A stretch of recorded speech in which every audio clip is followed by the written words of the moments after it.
Where in the devil is the New World Order going? These videos are satiric reviews. You don't have to agree, but don't bitch about it.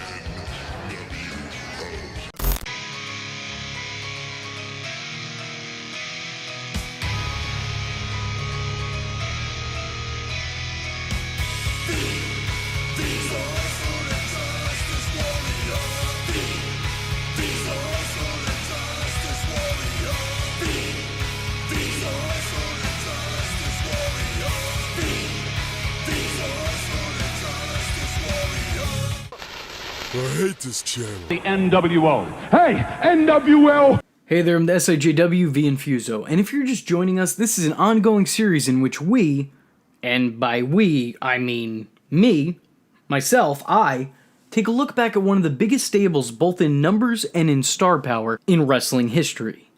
That, of course, being the NWO.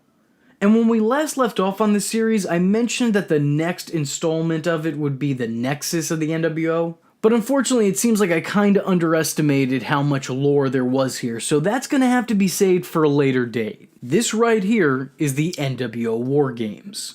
And previously on this series, we saw the Hulkster solidify the threat of the New World Order by winning the WCW World Heavyweight Championship. They came, they saw, they conquered. The WCW, where the big boys play, was now the New World Order's playground. What would the black and white do next? How would the WCW locker room respond? We'll find out today! The next episode of Nitro opened up with Tony Schiavone and Larry Zbyszko addressing some of the controversy from the night before. When Hall and Nash, when they hit the ring against the Giant, where was the so-called Brotherhood of WCW? Where was Sting and Lex Luger? But we have a lot of questions, a lot of controversy. Luger had Hall in the rack. Sting had Nash in the Scorpion Deathlock. Inadvertently, Nick Patrick, the referee, was hit. While putting over the card for that night's show. And after the first bout, the camera would pan back to the two commentators, who bantered briefly before the total package Lex Luger and the Stinger arrived to voice their dismay. We hate to break the rules and bust in here, but we're sick and tired of following the rules. I just want to say I want to take a second to admire Sting looking directly into the camera as Lex is cutting his promo, because it just looks like he's thinking, are you guys getting this? Are you hearing him speak? I mean, I tuned into WCW, but somehow I ended up on The Office. Here, how about a little challenge here? As a matter of fact, we don't care about controversy. What we want to do is clear it up right here, right now. And you know what? I'm starting to realize why people got up in arms when I referred to Sting as a master of the ring and the mic alike. But in my defense, he definitely got better. The following year when he stopped speaking altogether, that was a highlight of his career. Sting and Luger would make a challenge to the New World Order, a term Larry Zbyszko would affectionately hammer in throughout the show. That was going to stand up against the New World Order. I don't smell the New World Order yet. Well, him and Conan. Ever since the New World Order came into town. Seriously, guys, good job. That's some good banter you got there. That's some good shit. I still don't smell them coming out yet. And while Hall, Nash, and Hogan wouldn't show up to accept, they would send this message to Luger and Sting shortly thereafter. I can't figure it out. We beat them at Bash of the Beach in a six-man. Hulkster took their belt. We're on New World Order time right now. I mean, you can make all the challenges you want to, boys, but we'll do this when we feel ready. You want to fight us? You're going to get to later tonight. They'd boast and brag about their victories before strangely putting over referee Nick Patrick. I heard some whining and crying about Nick Patrick.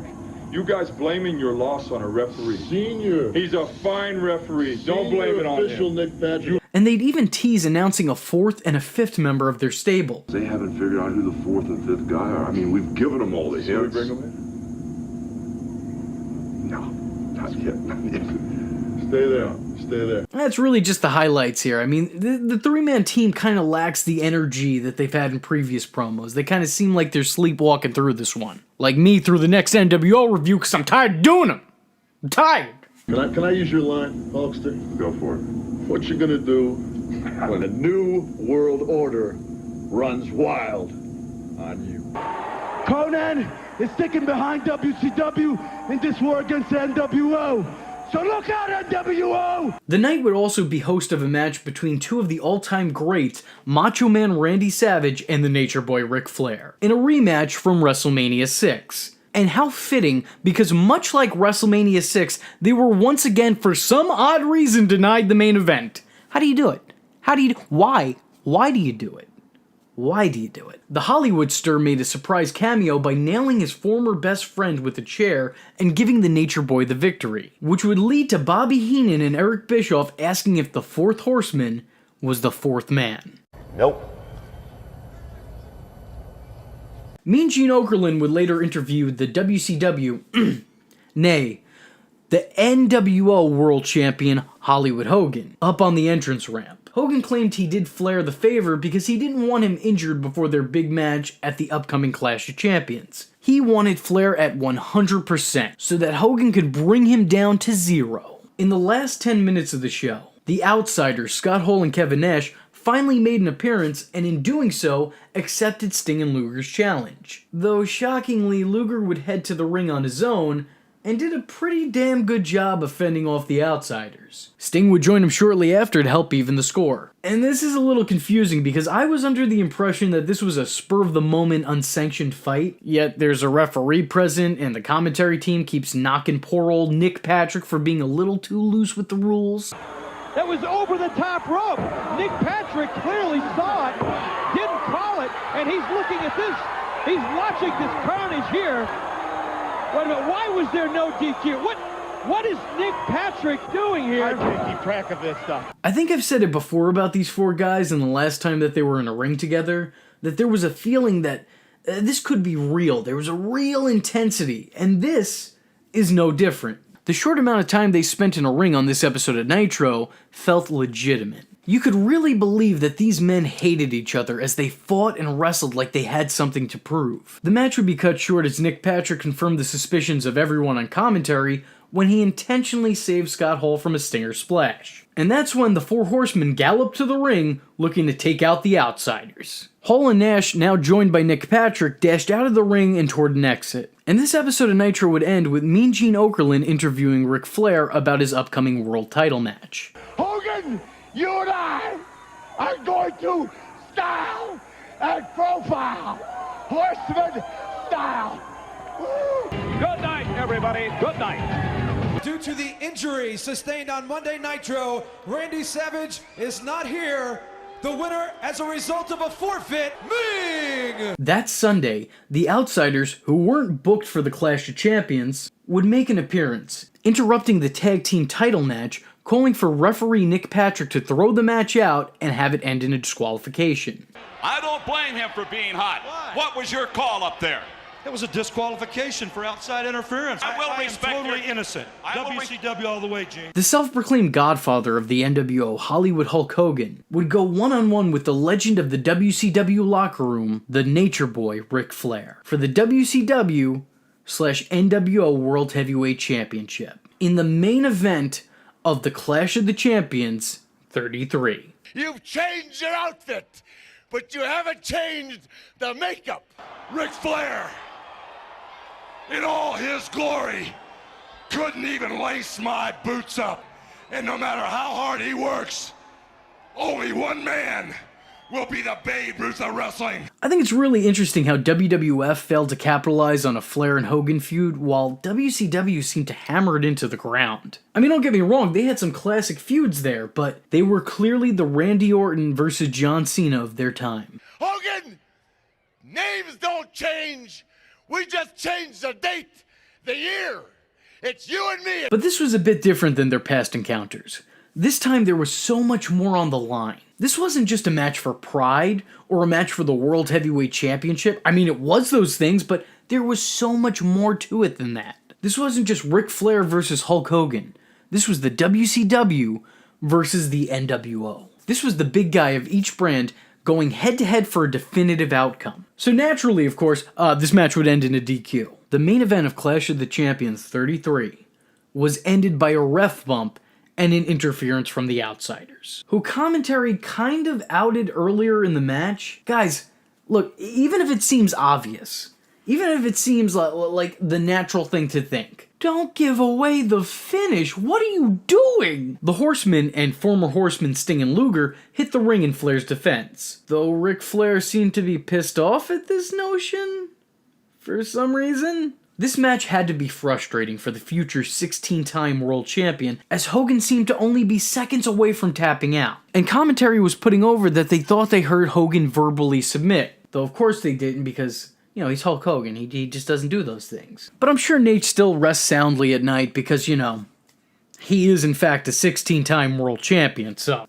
What a show. What a way to send the fans home happy, by having the last 2 matches on the card, 2 title matches, and in a no contest and a disqualification. What a wonderful way to waste everybody's time. Like watching one of my videos. Also, someone call Matthew, that's another one for Botchamania. The winner of the match as a result of a disqualification and still World Heavyweight Champion. Wrong! The next Nitro, following his victory on IRS doing his best $1 Million Man impersonation, Jim Duggan would then proceed to basically cut the same promo he cut about a month ago. Got some things we touched on a couple of weeks ago, and I want to go back to your thinking about this new group that's arrived on the scene, the New World Order. What have you done not only to your fans, not only to your friends, but your family? Macho Man, hating repetition, thankfully came down to the ring to interrupt the segment, where he proceeded to talk down both Hulk Hogan for attacking him and the Giant for not successfully retaining his title against the future Hall of Famer. I am got a problem with Hulk Hogan. I've got 15,000 stitches in my head. We're done in this lifetime, the next lifetime, and the one after that. The Giant made a deal with the Macho Man, Randy Savage. He said if I stepped aside, that he would make everything okay. Things are not okay. I got a problem with the Giant. I also love that Mean Gene tries to politely hint that Duggan should take his leave. All right, thank you. Hacksaw Jim Duggan apparently is going to leave.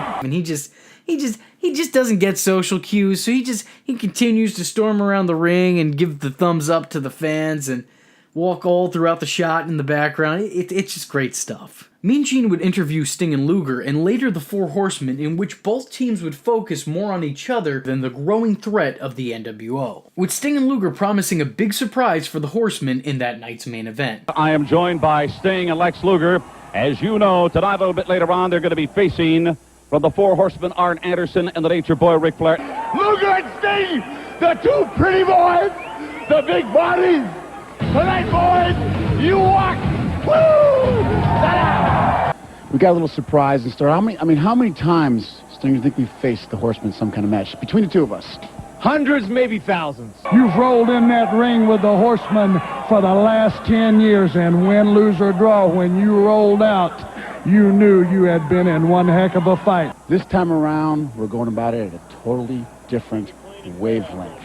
We've got a plan. Well, I can't stand either one of you. And boy, oh boy, it's a total package.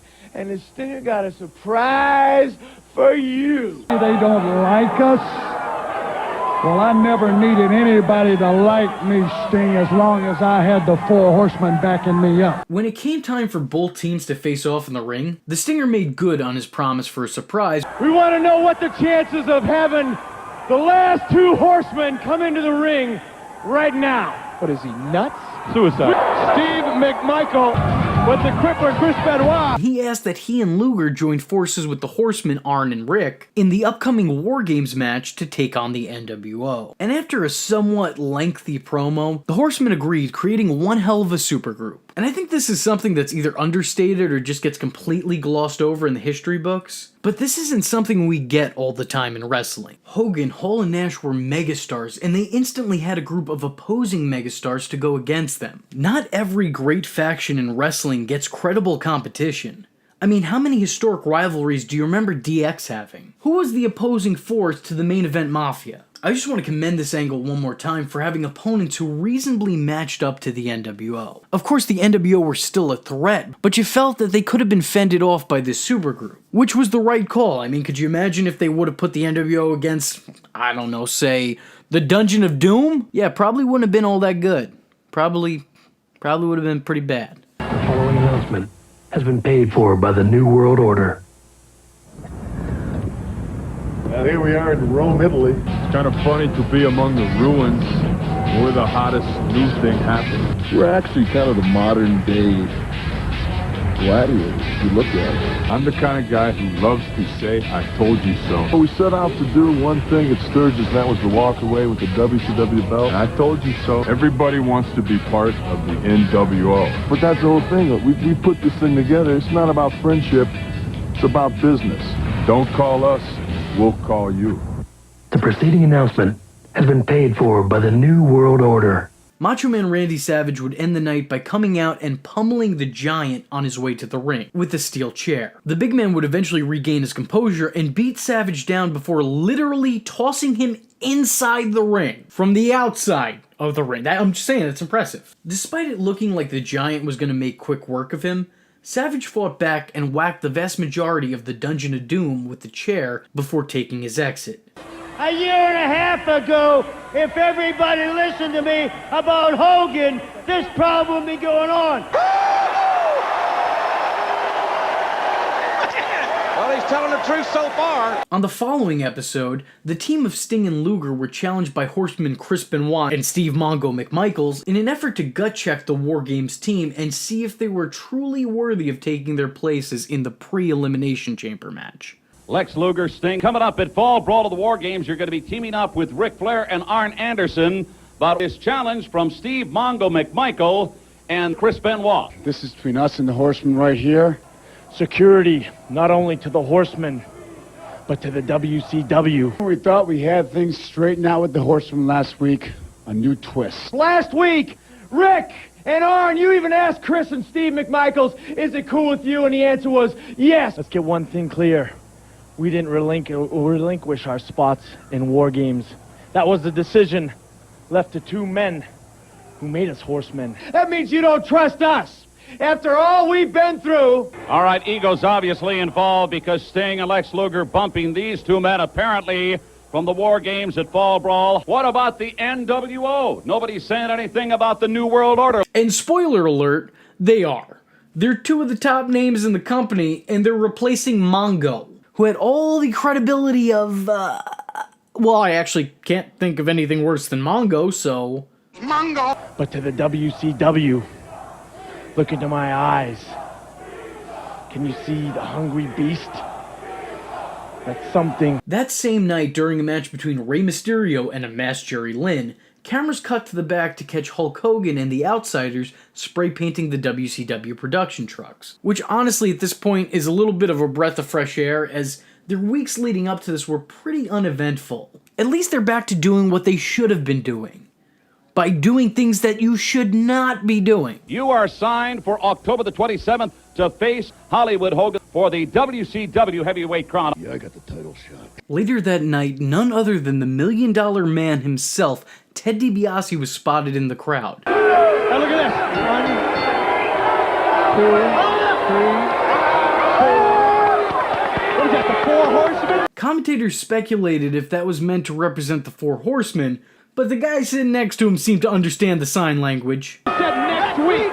5. Commentators continued to speculate on Ted DiBiase's purpose, as the Horsemen Arn Anderson and Ric Flair gained a victory over the Rock and Roll Express. After the match, the Hall of Fame team spoke with Mean Gene Okerlund, with Flair claiming that Hogan verbally submitted at Clash of Champions. When it was time for the tag team main event of the night, it became an all-out brawl from the word go. As a matter of fact, come to think of it, they didn't even wait for the bell to ring, so it was an all-out brawl before the word go. It took a while for two of the men to even properly exit and make it to their respective corners because the four of them were so fixated on beating each other down. And you really gotta love the conflict the NWO caused. Here were two teams of men begrudgingly aligned in an effort to end a war with their shared enemy. But they're still constantly butting heads all throughout. Or with the Macho Man and the Giant. Now they're feuding because they feel the other party responsible for that group's rise to power.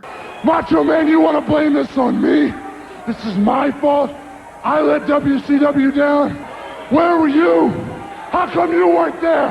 I'll tell you why, because you were scared. Out of me and you, It's gonna be me! This is good storytelling. The NWO's presence created a lot of opportunity for the company creatively. And not only did it help tie the show together with a sense of continuity, but it also made the NWO feel that much more powerful by the chaos that was created in its wake. Hogan would interrupt that match, coming to the ring with a black can of spray paint, distracting Mongo long enough for the outsiders to ambush him. They'd beat down the 4 competing men, laying them out before spray painting the group's initials on their backs. The first of many times they'd do such a thing. Anderson and Flair would rush to the ring in an attempt to save their fellow horsemen and their Wargames partners. And they were sprayed in the face for their troubles. The fans once again near rioted, booing the boys in black and tossing all their garbage directly into the ring. Hey, this kind of reminds me of the first time I did stand-up comedy. The founding fathers of the NWO exited the ring, leaving a pile of unconscious bodies and trash behind before heading over to the commentator's booth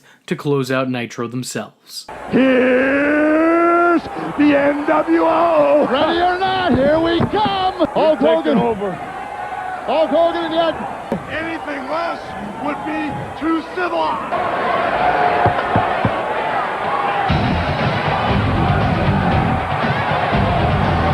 The next Monday, Nick Patrick's integrity was yet again called into question. Ted DiBiase made another appearance before taking his leave early. The NWO limo backed into the arena, attacking a cameraman in an attempt to keep the identity of the group's 5th member concealed. The Horsemen later would try to infiltrate that limo, only to find it vacant. And yet another classic NWO vignette was aired. The NWO! We are the champions of the world! We've got the NWO belt, and now the whole WCW is gonna fall at our feet. Anything less would be civilized. The WCW doesn't work anymore. Sting will be stung. Luger will be hung. Flair won't even be there. And Arn won't be Arn anymore, brother. What you gonna do in Wargames when the NWO destroys you? I just want to take a moment here and reiterate, as a kid I really loved Hollywood Hogan. Hulk Hogan, not so much. The combination of his back in black attire and the presence of the outsiders made him appeal to me. He looked like a badass biker and he talked with conviction.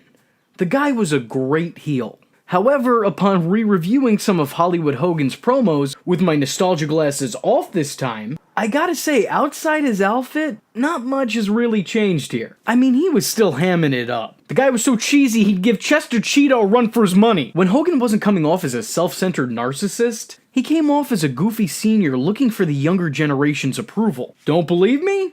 Check this out. But it was real. Real weak. You gotta bond together for business reasons only. We're not here for a stinking reason, man. I'm the world's champion, not the WCW world's champion. Regardless, I still stand by what I said. I still like Hollywood Hogan. And for me personally, it's the highlight of his career. Sting and Luger would take on the Steiner brothers that night, but it would end in a disqualification as Lex Luger slightly bumped into the referee, who also happened to be Nick Patrick. You know, I had him, Gene. You seen it. You were there. I think I could have beat him. Well, I don't think it ever got around to that. What? I had you beat last. You seen it. His partner Sting, he was there. He seen it. The main event saw the 4 Horsemen take on the Dungeon of Doom in an 8-man tag match. As the match went on, Sting and Luger tried to check out who was in the limo, but were stalled long enough by Nick Patrick that the limo was able to take off, leading to Sting and Luger going all Grand Theft Auto and stealing a cop car to chase after it. We picked it up at 5 a.m. this morning, parked in the middle of Las Vegas Boulevard. There's also a note that says, couldn't find a meter, but here's $4. Predictably, the NWO would invade the show once more, interrupting the match at hand and beating down everybody in sight, taking out members of the Dungeon of Doom and the 4 Horsemen alike. And just when things began to look real bad for the WCW locker room, a glimmer of hope came in the form of the Giant. The NWO slowly backed into separate corners in the ring as the Giant made his entrance, only for the future Big Show to turn around and deliver a chokeslam to his teammates, the Barbarian and Meng, thus revealing himself to be the fifth man of the stable. The team spray painted the letters of the NWO on their fallen victims as Macho Man Randy Savage came out with a steel chair looking to even the score. The numbers game eventually caught up to Mach, and he was beaten down with the chair he carried to the ring, before receiving a chokeslam for his troubles. The show would end similar to how the previous one did, with the NWO laying out the roster and heading back up the ramp to do their own commentary. We shook up the world, baby! Is there any question now? What is the most powerful organization in professional wrestling? Whether you like it or whether you don't like it, it's the best thing going today. The NWO. Although this time their ramp was almost broken up by the Horsemen in the dungeon. Still, the show would end like most others did, with the NWO dominant, as the Macho Man was carried out by his rivals, the Dungeon of Doom. And again, I want to commend segments like this. This really did help WCW feel like it was under attack, and that the WCW locker room were starting to get a sense of unity and loyalty. Seeing rivals help each other to safety, all under the guise that, yeah, I hate you, but it's us against them. The following Monday was the go-home show to Fall Brawl, and the NWO continued to make it clear that they weren't WCW, they were their own separate entity. They even had someone come and hand out NWO flyers to the crowd in attendance. That is before Larry Zbyszko got his hands on them and tossed them to the side. You haven't seen bad, but it's coming. They also aired an ad promoting the, at the time, brand new NWO shirts. And hey, you know what? That's not a bad idea. Now would probably be a good time to tell you that I have my own NWO-inspired t-shirt, and if you want to purchase one, you can head over to my PayPal and drop me $25 along with your name and address, and you can receive one of your own. Or if you'd prefer, you could sign up to my Patreon for the $25 pledge and get access to all the new SIJW merch when it comes out, along with early access to videos up to 2 years in advance. Oh, what's that? Now's not a good time to tell you that? This is just a shameless self-advertisement that no one's actually going to listen to because I'm just a talentless e-beggar? Oh, alright. Oh, yeah, who are you, by the way? Like always, there were several segments in the show that revolved around the NWO, despite having nothing to do with the NWO. I'm in the Wargames. I'm focused. Package. I could beat you. Rick. Sting. Rick. Oh, hold on, just a package tonight, and you're going. Where's the Nasty Boys? NWO or WCW? Nasty Boys could give two hells what the NWO does. We're in the WCW! Giant, when you turned your back on the Dungeon of Doom and jumped over to the NWO, it was the beginning of the end for you. You can't trust anybody around here.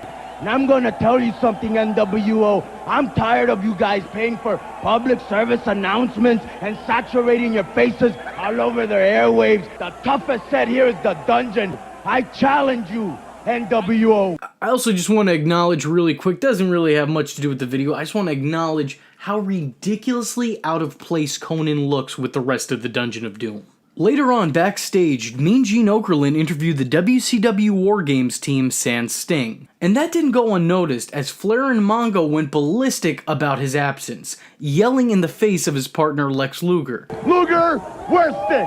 Where's Sting? Where is your partner? Sting's here. Steiner said he saw him in the back. Tell your story walking. Where's Sting, brother? Wait a minute, Mongo, Chris Benoit. Can you smell it, Gene? The ship ain't even sailed in 6 days and the rat's already jumping off the ship. Just not here for an interview. The Stinger Where is he? is in Where the is building. He's always been there. He'll be there in 6 days. You can count on it. I'm certain the Horsemen would be more than happy to jump into this place without Sting. And chill, guys, it's not that deep. He didn't show up to an interview. It's fine. This isn't the time to lose your heads. Or to open your mouths. Please, just, this is unneeded. Later on, Heel Ref would come out and interrupt a match with Rick Steiner in order to plead with Lex Luger to follow him. Back at the NWO limo, Ted DiBiase could be seen talking to someone surrounded by shadow within the limousine. And it sure as hell sounded like he was talking to Sting. Every bond you break, every step you take, I'll be watching.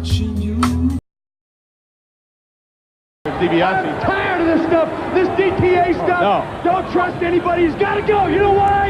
You better learn to trust somebody right now. Luger confronted DiBiase, asking him the whereabouts of his friend, when who else but the Stinger popped out of the back and started attacking his stablemate. WCW's hero was soon joined by the villainous NWO in his beatdown and brutal betrayal of Lex Luger. The WCW at the time was already entirely alienated, and rightfully so.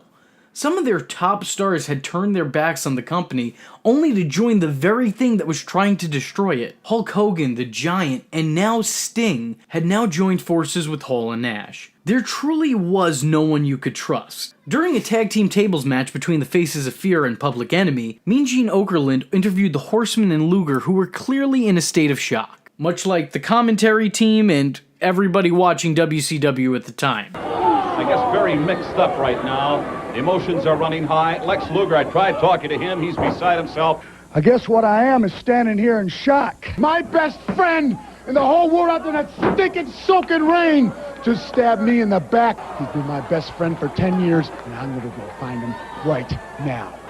We're the Horsemen! The following announcement has been paid for by the New World Order. We've already established who we are. We got a boss with us, Ted DiBiase. This is the boss. Ted DiBiase has more money than Ted Turner. He makes Ted Turner look like a pauper. And we've already established how powerful we are. We got your belt. New World Order. World Heavyweight Championship belt. It's the rule of the street, right? You tag it, it's up. Do you like it?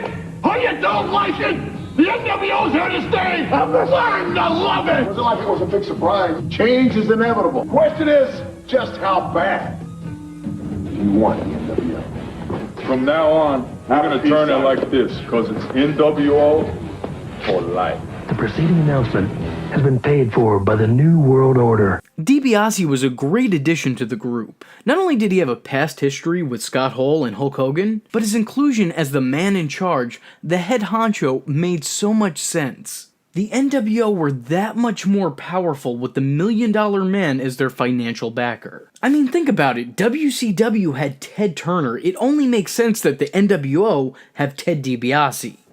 And for my money, that's the real Battle of the Billionaires. We were deprived of that. Savage would take on the former Earthquake later in the night, before Teddy Long came out and convinced him to follow him because the NWO had come back. Macho met up with the Dungeon of Doom and the Horsemen to chase after one of their limousines, but it seemed that they'd left one behind. The locker room would join together to spray paint their second limo with the letters of the WCW. Finally, the time was upon us. Finally, it was time for Fall Brawl. And it was time to find out what Horseman would be replacing Sting in the Wargames match. Who would Ric Flair, Arn Anderson, and Lex Luger be teaming with? Decision time is here. Which member of the Four Horsemen has been chosen to replace Sting in the Wargames matchup against the New World Order? It's Luger! It's Double A! And it's an HMR! Nobody. The answer is nobody. Because they made the decision to go in alone. You hear that, Gene? You mean to tell me the group of guys who have been beating you down for the last couple months, even when the odds were in your favor, are now going to be locked in a cage with you, and you're intentionally going to go into this match with the numbers game against you, despite the fact that you have two more than willing teammates looking to take Sting's place, and also an entire locker room of guys who are also on your side. It's a bold strategy, Cotton. Let's see if it pays off for them. All right. They don't want the spot. I'm looking at two right now chomping at the bit that were dying for it originally. And by God, maybe they'll end up with it. What's wrong with you? Are you allergic to victory? Do you just crave defeat? What's wrong with you? What's wrong with y'all? You're actively stacking the deck against yourself. Why are you doing this? You know what? I'm convinced the Horsemen have stayed their welcome. They're too old. They're going senile. Someone should just turn them to glue. Sting would break up the interview and my thought process by proclaiming his innocence. But his bud and the Horsemen didn't want to hear it and promised that they'd see him in the ring. It was not me on Monday night. It wasn't me, Lex. I know it was you. I can't believe you, and I don't believe you. Now was the time. Now it was put up or shut up. The NWO facing off against the WCW once again. 4 of the best of each team would compete under a double steel cage. 1 man from each faction would enter the ring, and after 5 minutes they'd be joined by a member of either their team or the opposing team. And every minute after that, someone else would come in, and so on and so forth. The match goes on until all men are in the ring and ends only when someone is pinned or submitted. Look, it sounds complicated, but it's not. Just think, it's a Survivor Series match minus the eliminations with Royal Rumble entrances in a cage. See? Simple, what did I tell you? Oh, who am I kidding? You know what it is, you guys get NXT. Scott Hall and Arn Anderson would start off the match, with Arn taking the lead in a dominant showing until Kevin Nash ran to the ring. And I'd just like to repeat myself just to make sure that you guys heard me properly. Kevin Nash ran. That's an actual thing that happened. The Outsiders took the Enforcer to school as the $1 Million Man cheered from outside the ring. Lex Luger would come in and even the score and make quick work of the guys on the $1 Million Man's payroll. The self-proclaimed godfather of the NWO would come out next and go after the man the WWF once penciled in to replace him, that being Lex Luger. Outmatched, Luger and Anderson got their handed to them, leaving the Nature Boy with the task of somehow going head-to-head with the NWO's 3 original members. And to be fair, he surprisingly fared pretty well. Just as Team WCW regained a sense of advantage, Sting made his allegiance clear, making his way down to the ring as the 4th member of Team NWO. Upon entering, he went after his former teammates, most notably his best friend and tag team partner Lex Luger. But the tables were about to turn yet again, as the next entrant for Team WCW came out, and it was revealed to be Sting. And what? Two Stings? Okay, yes, the NWO Sting we've seen up until this point wasn't actually the real Sting. And even without me telling you that should be obvious. That's not Gandalf. That's not Gandalf. That's not Gandalf. I've seen Gandalf. It's not him. Yes, they do have similar haircuts, and yes, even similar physiques, but come on! These are 2 very different looking men, and no amount of colorful face paint can cover that up. Even the crowd was in on the ruse immediately, as after Sting, and I say that with quotations, even after Sting entered the ring, they proceeded to chant, "We want Sting." I know the franchise that's gone bad. Yeah. Should have checked the expiration date on him. He is spoiled. Spoiled rotten. Guys, I don't know who you thought you were fooling, but you weren't. The point was hammered home even more when the 2 men stood face to face. Seriously, who was this meant to fool? Other than me as a kid, because I remember I could never tell them apart. And what were wrong with my adolescent eyes? Sting went after his imposter, hitting all his signature offense before setting his sights on the rest of the NWO. Single-handedly, he took out every man in the New World Order, as his partners looked on in shock and awe. Sting looked back at them before taking his leave. Heartbroken by being labeled a traitor and threatened by his own locker room, Sting left the arena, leaving his WCW teammates to fend for themselves. And only moments after his exit would his tag team partner Lex Luger tap out to the Scorpion Deathlock, being applied by Sting's imposter. Even after the match, the teams continued to fight, and more accurately, the NWO continued to ruthlessly beat down the WCW. Lex Luger would crawl desperately up the ramp, calling out for Sting's help, but the Stinger had already left the building. The man was already gone and was no longer interested in helping those who didn't trust him. Arn and Flair would come to Lex's aid as Macho Man Randy Savage came out and went after Hollywood Hogan, only to fall right into his trap and get chokeslammed by the Giant. Miss Elizabeth would rush to Savage's side and beg the NWO to stop their attack, trying to cover up his body in an attempt to rescue him from their assault. In response, the NWO would spray paint their initials on her back. And that's not innuendo, I swear! As the fans loudly chanted, "Hogan sucks." Hogan would follow that up by trash-talking Elizabeth and even spitting on her, then separating her from Macho Man and spray-painting NWO on Macha's back. Then the Big Show would chokeslam Savage again before the whole group cornered Elizabeth. And that gives me all kinds of bad vibes. I don't want any part of that. And neither did the cameramen apparently, because they immediately cut back to the commentators.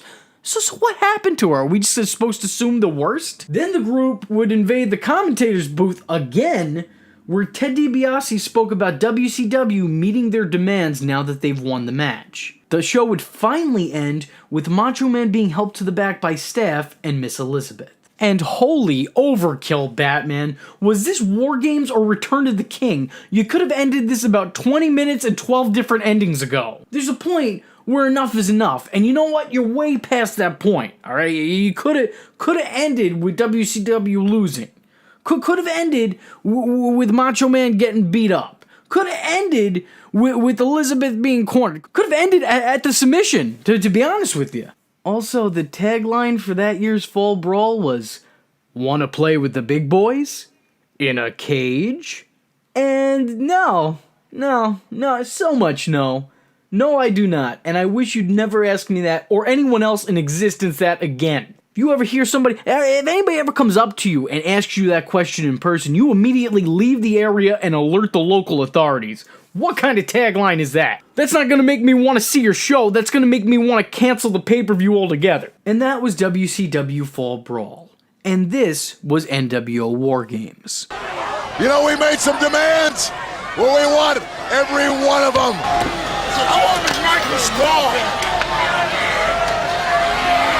Well, let me tell you something, brother. You're watching the Social Injustice Warrior, V Infuso's channel, dude. So if you like the words that came out of his mouth hole, and you too want to become a V-tard, don't forget to like and subscribe, and click that little bell icon to get updates and notifications. Ooh, tell him what up, Mach. Ooh, yeah. Follow the man on Twitter, yeah, because we all know it's not stalking if it's on the internet, yeah. Join the madness by joining the Discord, and if you have a moment of time and a free $1 to spare, head over to the SIJW's Patreon, dig it, where you can request videos, get exclusive videos, and early access to content, yeah. Or go down to PayPal, where you can buy the shirts, brother. But most importantly, just remember, if you're not tuning in, then you're missing out.